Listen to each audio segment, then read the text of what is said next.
May nanalo na! Uuwian na! Uwi na tayo!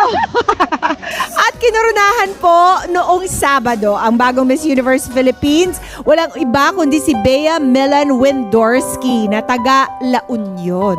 Yes, si Bea ang siyang magiging pambato natin ng Pilipinas sa darating na Miss Universe 2026 sa Puerto Rico.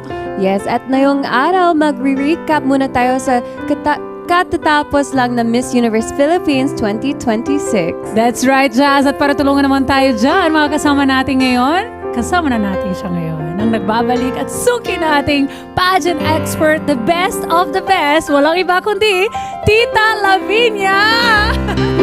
Hello! Hello! Maraming salamat po mga kada at magandang umaga po sa inyong lahat. Fresh. Thank you po ulit. Thank you. Ang Kailangan fresh tayong lahat. Dahil winner tayo. Yes! Fresh tayo, nakatulog na ba kayo? Yes. Pagkatapos nakatulog ng very, gusto. very lengthy program. Ano tayo? Ilang oras ba umabot? Umabot siya about past 12. Yes. Around Wow. past 12. Pero Kasi alam yung ko buong nakauwi ako. program, 3 to 4 hours. Ganun. I was a little over 4 hours. Wow! Grabe, no? Pero was it all worth it? Tita? Oh yeah, absolutely. For those who know me, I'm very vocal. I don't really like watching live. Mas gusto ko ang team bahay. But I was very vocal this year. Manunood ako, I was really very curious kung anong magiging lagay ng production and the girls. So yes, worth it po. Yung minotor ko, papunta So you went doon. in person na talaga? Yes, Kahit yes. mas prefer mo sa bahay? Mas prefer ko talaga sa bahay, but this year I really made arrangements na I'll be open to watching it sa venue. Yeah. Okay, why was it worth it for you? Are you because of the new winner or the production? Maybe because tutok na tutok talaga ako this year. Tutukan ko sa sila umpisa pa lang ng competition nila, and ako mismo I don't like going out. I have anxiety going out, but na mind condition ko yung sarili ko na snap out of it, manunood ka sa finals. Kasi tinitignan natin yung nanalo. Ako, I find her so gorgeous. Yes. Ganda niya mo, Fi. Yeah. Ganda niya talaga. Maganda. And she was always at the top of the list for media and others. Her along with Taguig, and Taguig. who was also in the top 7. Yes. How do you feel about La Union winning? She was one of your predicted winners. Yes, absolutely. I am very happy that she won. Not because napag-uusapan natin na siya yung naging winner eventually, but because trinabaho niya kasi. So, umpisa pa lang, she was already a very popular candidate. Yeah. But alam niyo naman, pag popular ang candidate, minsan nagpa-plateau yan sila sa kalagitnaan ng competition. Pero ito siya, she was a revelation. Yung pag-reveal niya ng sarili niya, ng credentials niya, because she's actually quite smart. Totoo. She's very well-spoken. Even the Filipino connection na usually kini-question natin because she has a very foreign-sounding name. Ngayon, lumalabas na siya on how rooted she is with her Filipino ancestry, Yes. yung probinsya niya sa La Union, yung pamilya niya, even yung educational background niya, it's all very Filipino apparently. Yes. Di ba siya has 10 years something ongoing advocacy ba? She has an advocacy, she has an environmental advocacy because prior to Miss Universe Philippines, she actually joined Miss Earth as a representative of USA. Yeah. So ano talaga siya, very active sa environmental causes. A lot of people are now noticing her activism because Yeah. it's very rare for Yeah. a beauty queen. So what is her background? What do we know about this lady? What I do know about her is that she has the diplomatic studies background. So, alam ko malakas yung kanyang social work background as well. So, she does a lot of charities. Even with the protests happening in the Philippines, she made sure that she was like there. She Yes, she was seen, very visible. vocal. That's true. Joy Barcoma posted about Yes, it. Joy Barcoma Defending posted her. about it. Because a lot of people were already, some of them were not comfortable saying that she's an opportunist for representing the USA tapos magbabalik ng Pilipinas, mag-represent ng Pilipinas. So, medyo nagkakateknikalan tayo. Naglalabasan tayo ng baraha. What about the other winners for the Philippines? may mga ibang winners din Exactly. dito sa atin na pag hindi sila nanalo dito, they will compete for the other half Yeah. Actually, Diana, ikaw din nga na-mention nila. Ako, gusto ko, alin daw? Because they were saying, tinan nyo nga si Diana, like she's not even Filipino, Pero but I she would speaks represent the the language. Philippines. And so, ngayon nagkakateknikalan tayo, what makes a Filipino Filipino? Is it just blood? Is it because you stayed here? Because you chose the Philippines? So, nagkakaroon tayo ng discourse now that Yes. she's here representing us. But in fairness to her, she's doing the work naman. Like she's Yes. studying, she's immersing herself in the culture, in the people, and she's also trying very hard to speak Tagalog as well. Even if super konti, she tries to insert it into her speech at all times. Siguro dapat may residency, no? Dapat Tita? siguro may residency. If you're half talaga. something, Oo. dapat nanirahan ka dito sa Pilipinas for a number of years Yeah. at least. Yeah. Kasi otherwise, di lahat na ng mga may lahi, Oo. magko-compete dito, baka hindi na makaka... Di ba? And, Yes. and we all Yes. know may partiality when it comes to... Yes. Di ba? Yung pag may halo. Yes. So parang kaya tayo nakatutok ng husto kasi parang inaantay natin siya, magkakamali ka ba o susundan mo si Catriona na inalam yung buong Pilipinas, yung Yes. pagkatao ng Pilipinas. So I think she's playing by the Catriona playbook. So at least she's very aware kung ano yung mga sinasabi sa kanya. Kaya niyang ibaba yung sarili niya to the point na she has mastered the art of budots. Yeah. So, alam niya kung paano ihuhook din yung masa. Kumbaga, kaya niyang i-adjust kung sino yung audience niya. I love it. I love it. I love that she looks like a Barbie. Diba? As soon as she Very comes out. striking. Yes, Ang ganda ng super beauty. striking. Iba yung beauty. Tsaka ito yung pagiging half niya, it will actually help us outside of the Philippines. Very global. Very global. Yung when she first came in, I thought she was white passing, so hindi ko talaga makita yung pagka-Pilipino niya. But now that we have more photos of the family, pinamistisa mo lang pala talaga siya, but the family, the DNA Pinay na is Pinay. there. Oo, yung mama, diba? The mama and the lola. The Lola. I saw them together. Pinay na Pinay. Hindi mo pala talaga ma-deny, no? So did she live in La Union for a number of years? For a number of years, this one I do not know, but I do know that she would come in and visit because she does have like photos and she has like connection with like the provincial life in La Union. But Yeah. I do not know about kung gaano katagal or kung gaano ka-frequent. Ayan. From what I know, ever since Miss Philippines Earth, when she was still USA, she didn't leave the Philippines after that. Maybe Yeah. So Nag-ano na siya. parang it's been almost 2 years where she stayed here to really try and immerse herself. Because maybe she always knew she wanted to represent the or at least compete in Miss Universe eventually. And to be technical about it, so alam ko naman aware din siya doon. So she got her Philippine passport. Ayun, na kailangan. issue na rin sa kanya within this competition. So kung meron tayong reservations, chinek naman niya lahat yon in fairness. Where do you think she shined the most? Where do I think she shined the most? I think with her, it's the overall presence. Because during the competition, admittedly, there were others who performed even more than her. Yes. But you could not deny na every time she would come out, nag-iiba yung energy, nag-iiba yung parang temperature ng mismong venue. And I remember Kirk Bondad, Mr. International, Yeah. mentioned something about this, about when you're on stage, sometimes even if you're the heavy favorite, the other factors na nagpe-play dyan is not just your performance sa mismong gabing yun. There are other things katulad ng mga napanalunan mong awards, recognition sa'yo before the competition. So, ako, very striking yung ganong itsura. As a mere mortal, alam mo talaga yung Ang diferensya ganda na mo. talaga. Diba? Alam mo yung Iba. diferensya mo bilang tao. Mukhang masustansya yung kinakain kasi tumangkad ng husto. Ang ganda-ganda. Sobrang ganda niya. Maganda As in. siya. Maganda. Very chiseled. So, eto talaga for me yung embodiment ng Miss Universe candidate. And she was humble, no, and modest. Kasi nga parang hindi niya naniniwala na siya yung nanalo. Ay, hindi na napansin. siguro masyado narinig. And what I liked about her was that there was a little bit of a clip. She was asked about her chin.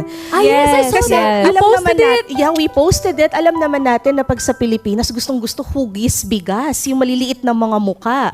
So aware siya of the talks of people saying mahaba yung baba niya, medyo malaki yung mukha niya. So aware siya. Ako, Meron I pa like talagang it. kapintasang nahanap. ang Nakahanap mga pa tayo ng tao. kapintasan. Mga perfect people, Grabe sila. I find it gorgeous. Kapintasan niyo pa tong girl na to. Oo, ang ganda niya. Diba? Ganun talaga. So, kaya ganun ka cutthroat ang pageantry dito. So, Pero ang ganda ng sagot niya doon. maganda yun sa Yes. Pinost mo. Kasi Ano talagang, sabi niya? She wouldn't want to have it changed though because it's what her lola looks like, what her mama looks like. So, gets niya yung power ng DNA. Yeah, Galing, I love ganda, that ganda ng sagot niya one. doon. Kamusta naman ang Q&A? Yeah. What was the question she answered and what was her answer? Actually, there was only Gusto ko one natawa ng question For everyone. For everyone. So, What was the question? the question is, kung kahit na frustrating ba yung nangyayari sa Pilipinas, parang bakit pa importante na i-represent ang Philippines globally? Yun yung question nilang lahat. So, she gave a solid answer. It's just that this answer was somehow similar to what she has been giving in the past. Yes. So, in fairness, a lot of the girls answered the question. Wala naman nag-fumble sa kanila. Wala namang cringe moments. It's just that a lot of the answers were more a narrative of their personal growth, a narrative of yung personal struggles nila, yung journey nila. So ako medyo nang hinayang kasi the question was, why is it still worth it to represent the Philippines? Eh, sana na-mention man lang yung achievements natin sa sports. Hindi natin na-achieve to noon. Nagpa-participate lang tayo and now we're dominating some parts of tennis. True. Meron na tayo sa gymnastics. And then we also have entertainment. and Nakikilala talent tayo. We have the competitions. P-pop groups. Even our food, even ube is now being represented globally. Hindi sila nag-consult sa'yo, Hindi Tis. sila nag-consult sa Bago nag-question and answer, ito sana yung gusto natin marinig. sana. Totoo. Diba? Pero satisfactory naman yung naibigay niya. Ba't ka natatawa Yes. dun sa question? Reservations, Did you also try to answer it, Miss? Parang when you do Q&A and you're a pageant person, you're just observing. It's like in your instinct to also answer. at the Ah, same talaga? Do you have a better answer? Sige. Titingnan natin, Practice ka ba? Jasmine. Dahil akong Q&A I know trainer she's ni my Jasmine. Q&A coach, so parang Pressure ba? If you super give a- pressured. I wasn't prepared, but she did answer it very solid. And the other two candidates who stuck out to me during the Q&A portion was Cebu City, April I Smith. loved her answer. I loved her answer. hugot na OFW ko, nagpapadala ko ng pera eh. So, ramdam mo Yes. yung hugot niya na Ay, ang ganda. Ang may ganda. frustration na Tsaka damang-dama mo. relate na relate Alam ng mo, lahat sa marami. venue, nung sinabi niya about the money that she's been spending and sending home, parang lahat kami, oh my gosh, kami rin. Yes. super Tama. relatable. Very nice. And very personal. Oo. Ngayon, ang tanong, how will she stand kaya? How will she fare sa Miss Universe International competition? Magkakaroon ba, tita? Magkakaroon. Kaka-announce na ng Puerto Rico. Eto, may announcement na talaga tayo. May pa-video na sila. So, may aabangan tayo. I don't even want to go into ano ba ang Miss Universe ngayon? Is it still a credible brand? Hindi ko na siya masyado iniisip. But right now, based on our chances, it seems na ang lakas-lakas ng chance natin ngayon. Yes. Even the international missologists, the Latino pageant fans, the Asian pageant fans, tutok na tutok sila. In fact, right now, they're making comparisons with other beloved Miss Universe queens such as Oksana Fedorova from Russia. And then she's also being compared to Monica Spears of Venezuela who Ganda passed niya. away some years ago. So, nakikita na tayo na even the social media pages, ako mismo nagpuyat-puyat. Ako na nakababad na sa pageant, pinuyat ko yung sarili ko, kakapanood ng mga clips and videos and reviews. As if hindi ako nagre-review, di ba? This is what I wanted to ask you. Kasi it's different if you watch sa venue and you feel the energy. Kasi ginawa ko yun nung si Emma naman yung nasa Thailand. It's different the energy that you feel in person. Doon sa makikita mo yung mga pinost lang ng director ng pageant kung ano yung close-up. di ba may konting, I'm not saying it's bias, kasi it's not bias, nobody's choosing it. Pero bias yung judgment po natin pagdating sa ganyan, kasi nasa screen. Pero in person, iba ang energy. Iba ang energy, but what I can say is this. I think the term that you're looking for is budol. Pwede. Kung medyo nakakabudol. But this one I can say, because I also have I been prefer in editing. person kasi. But this one I can say, I've been editing, I've been checking a lot of like video materials, and there were a lot of video materials na raw, na hindi pa nalagyan ng filter, tapos parang closely cropped sa mga face nila. Ang gagandang mga gaganda babae nila. nito. And it's Yes. not just Beautiful. Bea Iba Wilorski. talaga. All of them. Ang gaganda nila. I posted like 7 of them sa Titas of Pageantry page. I was just in awe of the beauty of the Filipina. It's so diverse. Yes. Totoo It yun. and speaking of the other candidates, because of course it was a tough top 7, right? Who is your personal like, bakit hindi sila gosh. napasok? Now is my chance to say it. I felt badly about Roxy Bayens being Miss left Baguio. out of top 7. Yeah, no? I'd like to say that it might have something to do with her gown, Yan but siya. Ang ganda. All Miss over. Baguio. Hindi ko alam siya kung bakit napasok. Why do you think? Is it the gown, the walk? What is probably it? it's okay. So I think it could have been the gown. It wasn't as well received, Oh. but I also think that because she's also quite popular, maybe nakalimot na in rallying for votes kasi this edition was heavy on the voting. Yes. So she had no title? No, She had no top title. 15 lang siya. Oy. Yes. Ganda, di ba? Super ganda. She was our Miss Earth Philippines in 2020. May isa pa din akong bet, si Adela. Oh, Adela! Muntinlupa. I love Adela.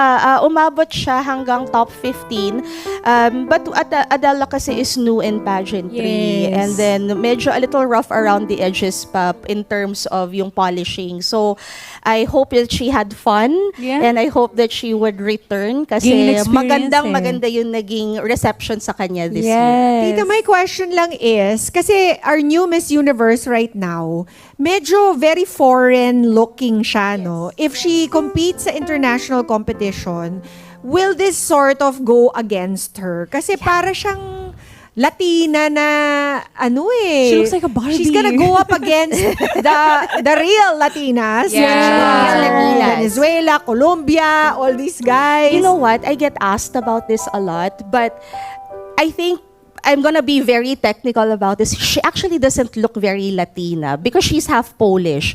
Mas angat yung Slavic na Okay. na features. And then you mix that with the Filipino softness, with our Filipino DNA. Kaya naging ganon. Kaya ganon. So parang Ganda talaga, darating mix. siya doon, alam ko even with the Latina girl, she's gonna be striking. Kasi medyo matapang yung itsura niya. Okay. Hindi ganon kaamo. Striking yung jawline, striking yung kilay, yung mata. So, ang sarap ayusan kapag nandun kasi kitang-kita mo yung I guess Adding what I siya. meant is mukha siyang foreign. Foreign. Mukha siyang Oo. mukhang Yes, Pinay. mukha siyang Yeah. racially ambiguous. Yeah. I like that Exotic. term. And I think it's going to be, of course, there will be that, but there will also be another advantage when it comes to that. She's Filipino eh. So yung training niya, yung support na makakuha niya. yeah, the support. Talaga, 'di ba? Hindi katulad ng mga Latina candidates. So mas plus points sa kanya. Plus Yes. points I talaga. love And it. I think the Latin pageant fans are also waiting for a worthy opponent. So gusto nila ng parang medyo equal yung playing field Yeah, nila. totoo. Alam niyo naman, every time we always struggle with height, we always struggle with body type. So ngayon, magpapadala tayo ng halos Pareho. kapareho nila. Complete pero package. Filipino version. So Correct. tingnan natin I kung, love that. diba? Pareho ninyo Mananalo Filipino tayo! version. Yes. Excited ka? Punta ka Puerto Rico. ako. And now that we have the strong candidate, what do you want to look forward to from Bea moving forward? How can she evolve? You know, I want her to. I was always saying that her being Filipino, I felt was sort of curated.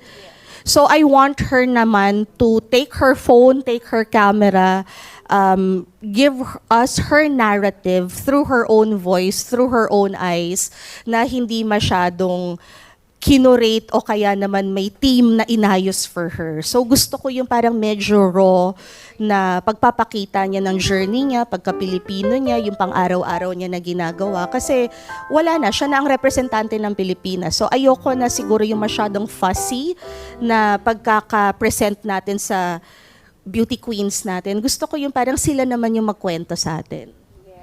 Maraming salamat, Tita Lavinia. And for more pageantry talk, Tita, please remind them how to subscribe to you, to follow you. Naku, maraming salamat po sa inyong lahat.